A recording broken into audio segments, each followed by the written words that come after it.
Hey everybody, welcome back to another episode of Gunpowder and Freedom. So, as much as I would love to be up at the Freedom compound today, working on the French drains, shooting something, planning out the house that Rachel and I are going to be starting here in a couple months, sometimes we got to do some work. So today, I'm going to be up here at our garage, forming and pouring a concrete hearth for my friend's fireplace in the house that he's building.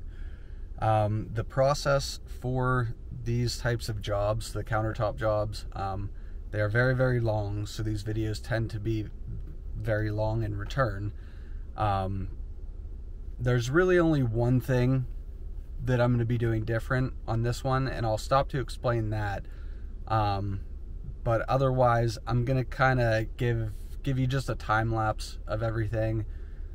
If you have any questions on why I did things the way I did, either check out one of the videos, and I'll post those in sections.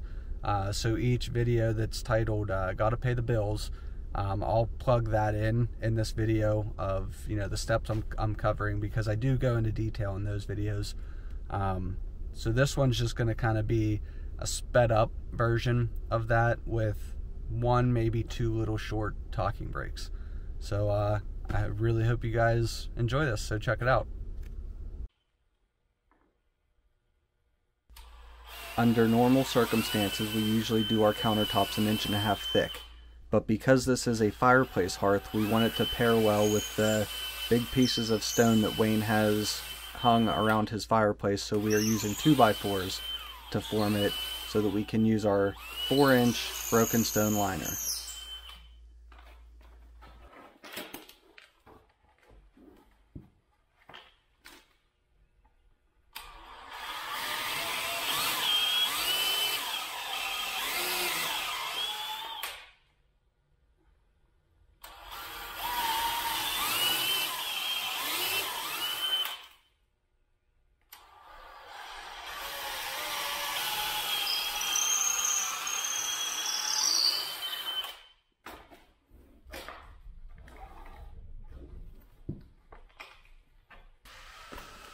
So one of the things that is different about this set is, obviously, since we're using 2x4s, it's going to be a lot thicker. But this form here, this form, this one, and this one here, they're all getting liner put on it. So what I did was I left these little 3/4 inch gaps here, so our liner will run straight through. They're very expensive, so I don't want to cut them. I did the same thing down on that end, and then the forms that don't have liners going on them, I put tape on it. That way the wood doesn't pull the moisture out of the concrete and weaken it. So now that we have this all formed up, we can go ahead and get our wire cut and get our concrete mixing up. We use Durawall wire for reinforcement because it has a very high tensile strength and it doesn't shrink and expand nearly as much as rebar does. Now that the wire is cut and the liner is in, I'm sprinkling Keller on the melamine so that I get a veining look in our concrete. This set we are doing Harvest Wheat and Sorona Tan veins.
With this particular finish, we have to make hamburger patties with the concrete and place it on top of the color so it doesn't smear the veins.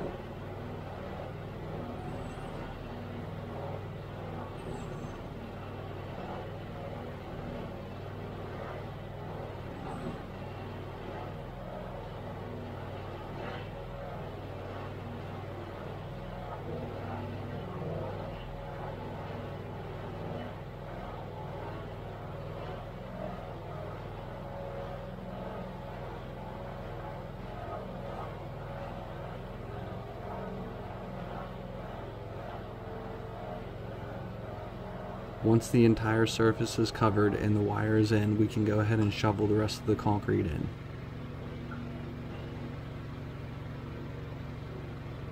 And now that the two sections are filled, I can straight edge it and trowel it smooth.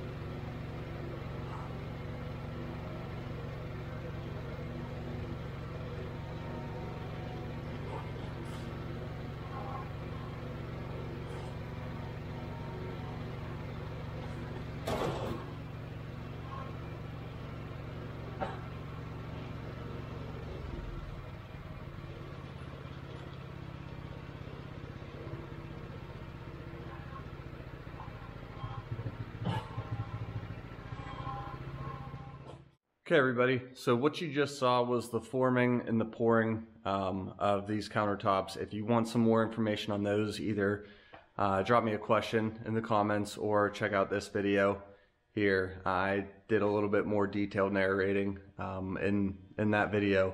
So I'll show you what we're left with and give you the rundown for this next section.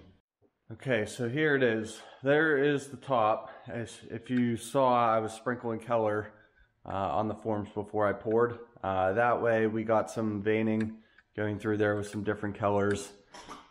Here's the other piece here. Now it is pretty vibrant and in your face right now, but as we polish it, we're gonna lose a lot of that color. So we're gonna polish it, as well as right here where our liners were at the corners, we're gonna grind these off and make those nicer.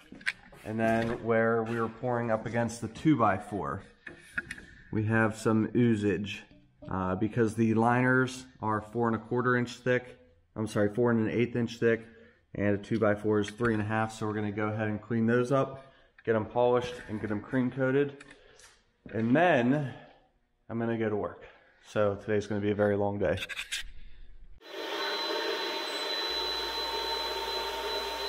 First, I used the 50 grit polishing pads on our DS301 concrete polisher. I hit the tops pretty quick because these are pretty aggressive and they will take off all of the color if I'm not careful.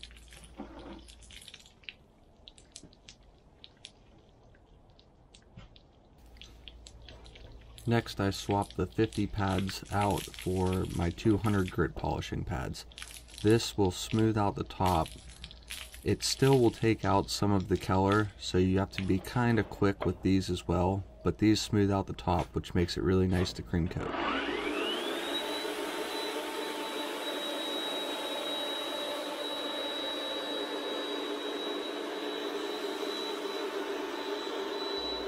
And then I spray it all down to get any excess slurry off and let them drip dry for a bit.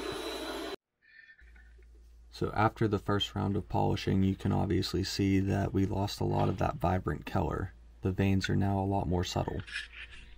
In this particular case, I used compressed air to blow a lot of the excess water off of the top as well as out of the open pores. This allows the countertop to dry faster, and whenever we do the cream coating, it doesn't turn our cream coat into super wet slurry. You want to spread it around and coat the entire surface, and then use some sort of straight edge that won't scratch the countertop to scrape off all of the excess cream coat.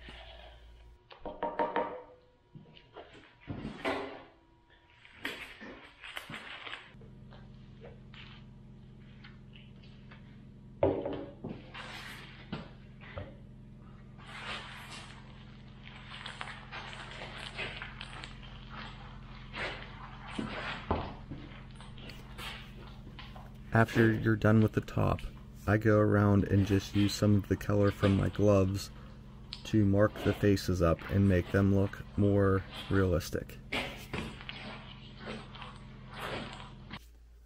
After the top has dried, I take our concrete polisher with the 200 grit polishing pads and buzz across the tops. This step doesn't take too long, and it's the step that you start to see what the finished product's going to look like.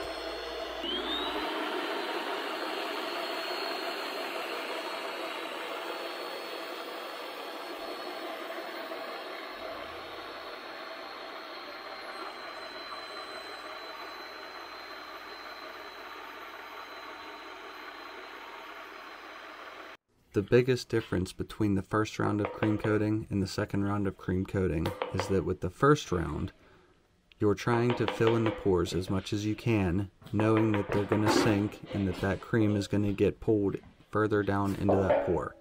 With the second round, what I'm doing here is I'm smearing it around, making sure I have more than enough cream on top. That way when I go to scrape it off, I can watch carefully and make sure all of my pores are filled to completely the top. That way, whenever I'm polishing, it'll be smooth as glass, it's not going to settle anymore, and it's not going to get pulled in. Okay everybody, it's about 5 o'clock in the morning. We're back up at the garage here to do, hopefully, the final polish on these 2 Hearth pieces. We're going to go ahead and buzz over the tops of them with the 200 grit pads on the DS301, and then we're going to take the 50 grit hand polishing pad followed by the 200 grit polishing pad and clean up these edges, clean up the face a little bit, and then just to make sure it's sitting tight along the wall, we're going to clean up this back side where we had some oozage and this side where the pieces are going to butt together. So that's the plan. Let's get these wheeled outside and get polishing. So with this round of polishing, you can start with just your 200 pads. It should already be somewhat smooth and it won't be too hard on your pads and do any excessive wearing. If you go back to your 50s, it's going to rip a lot more pores open, it's going to take a lot more color off. Using the 200 grit polishing pads, it's going to just take that cream off and really not hurt anything underneath it.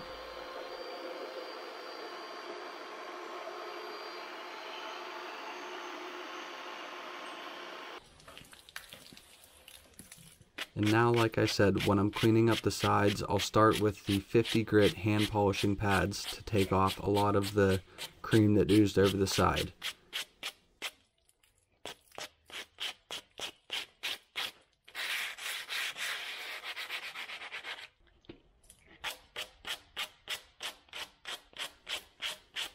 This pad does a very nice job and it makes quick work out of it, so it saves your arm.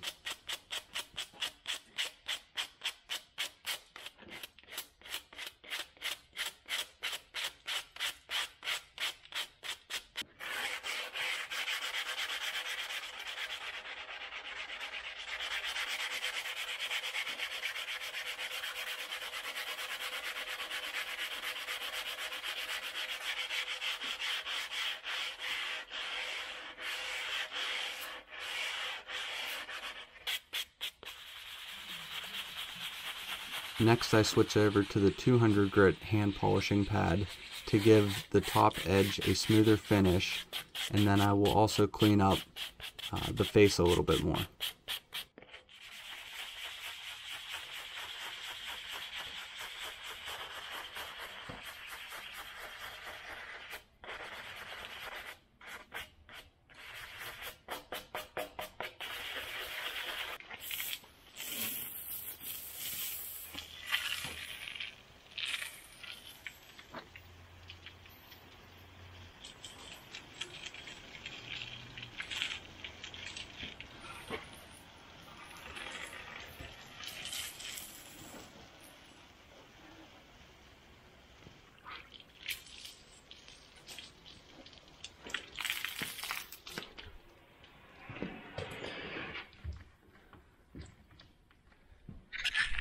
Okay everybody, if my memory serves correct, all of this polishing was covered in part 2 of my gotta pay the bills videos when I did the countertops for a friend of mine, Rachel.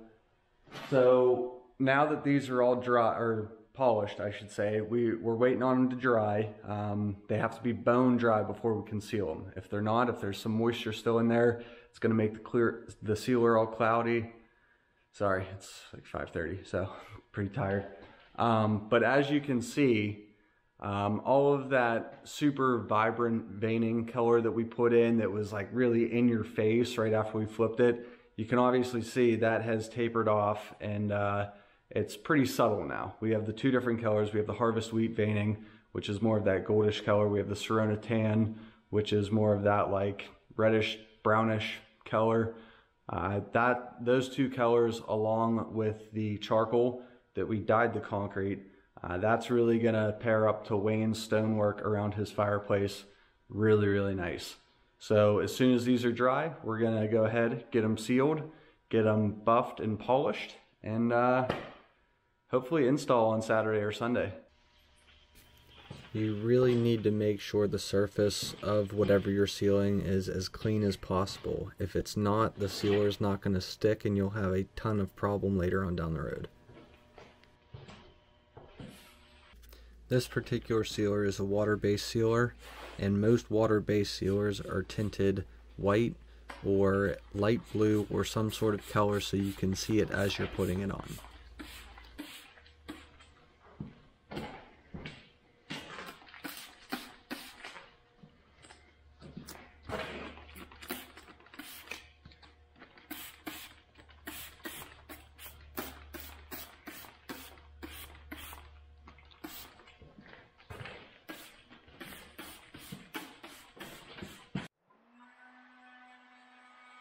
After the sealer is on, I hit it with a heat gun. This helps to take any air bubbles out.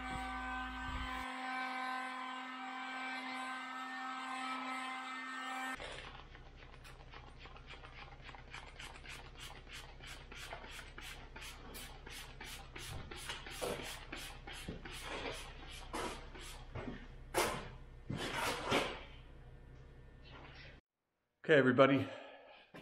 Aside from install, the last step that we have to do on these 2 pieces of, I guess, concrete hearth is the buffing and polishing. This is gonna smooth out the top and make sure it is basically as smooth as glass. So I'm gonna get set up with my car buffer, our cutting compound, cutting pad, hit it once, and then switch everything over to the polishing pad, polishing compound, and then wipe everything down, and it should be good to go.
All right, everybody.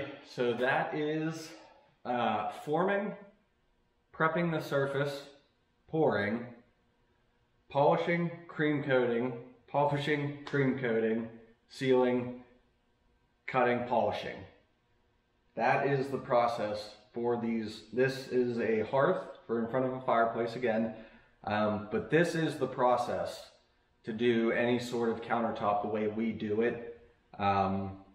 Personally, I've seen other people's countertops and I think they look good. I have no disrespect for anybody that does concrete countertops, whether you're doing them professionally or as a DIYer. Personally, I like our way the best. I think we have a very, very good variation as to very decorative like this to make it look like granite, to give you that broken stone face. But then on the same side, you'll see in a later video coming up here soon, the next set of countertops I'm actually doing, they want it gray. They want it to look like concrete. They want it as monotone gray as possible, so you'll get to see that process as well. It's not as involved as something like this, but again, I feel as though we have a very good variation as far as our finishes, surface-wise as well as edge-wise. Again, no disrespect to anybody that does concrete countertops. I've seen other people do it on YouTube, and the processes are pretty similar. I think we do a couple things different that allow us to offer these sort of decorative looks. And actually, one of the things I wanted to say real quick is, I'm sure this video is already getting long, is that I've had people ask me about the metallic flake and epoxy sealing. That way it's just, pour your concrete countertops and then do your decorative finish in the sealer. I'm not a fan of that. I do it this way for the sole fact of, you drop a cast iron skillet on this, you drop something heavy on this, and God forbid it chips, you have this Keller concrete the whole way through. And now something like this, the broken stone face, it's very, very popular these days. So if you chip the edge or something, as bad as that sucks, it's actually not that bad, because a little bit of sealer, it'll bring the color right back out, it'll blend it right back in, and you don't even know. Something with like a decorative edge, something that's very intricate, or even like an OG edge. That's a little bit different, but the end result is the same. You have that color the whole way through, so a little bit of sealer, it brings it right back out. You don't have to go remix up epoxy, try to get your metallic flake exactly right. So that is why I prefer to do it this way, as opposed to relying on the sealer to give you that definition, that color contrast. But yeah, that's it, man. These things are smooth, so we better just not even lean on them. Somebody's gonna get hurt. Yeah. So yeah, I thank you guys for watching all this. Next you're gonna see the install and probably about 16 people carrying these. Just kidding. There's going to be 4 of us carrying them in, 3 to 4 people. They're actually not as heavy as I thought. They have some weight, but we'll be all right. So I'll see you guys over at the job site. Okay, everybody, we're up here getting ready to do this concrete hearth install. As you can see, we got a number of helpers, and here is the first impression. I gotta get you guys faces. You're getting us. What do you think, Wayno? Beautiful, man. You gonna enjoy having this in front of your fireplace? Absolutely. All right. Well, I'm gonna get the camera set up and we'll get it installed for you. Let's do it.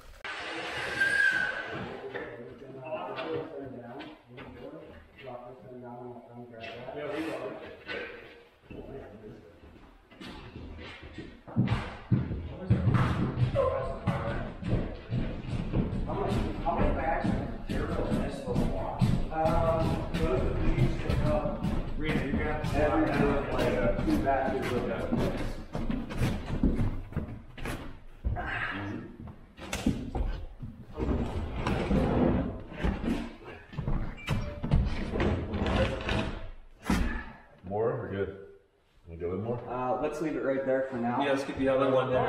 Yeah, not bad. Boy, are they beautiful. That's beautiful. Thanks. That's a piece.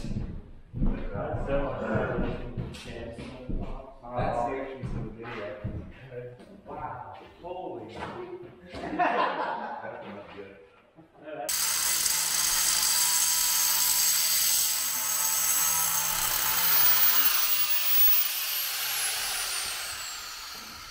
Hey, Wayne. Did you get all the way through nice and straight? Yep.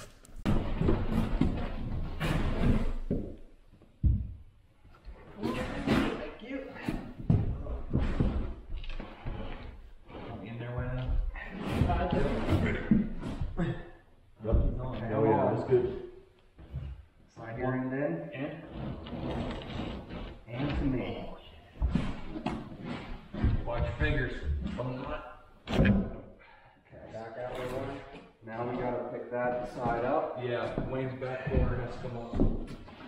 One cut, that's all we had to do. That was perfect. That was crazy, huh? Good stonework. One trim on the stone, and that's all.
All right, everybody, there it is. The hearth is installed and in. Wayno got a nice fire going for us. That was a lot of fun. So there's the whole process, start to finish, on what it takes to get this type of finish on countertops, or in this case, a fireplace hearth. So thank you guys for tuning in to another episode of Gunpowder and Freedom. If you liked what you saw, please click the like and subscribe. Don't forget to like us on Instagram. We'll see you on the next one. Thanks.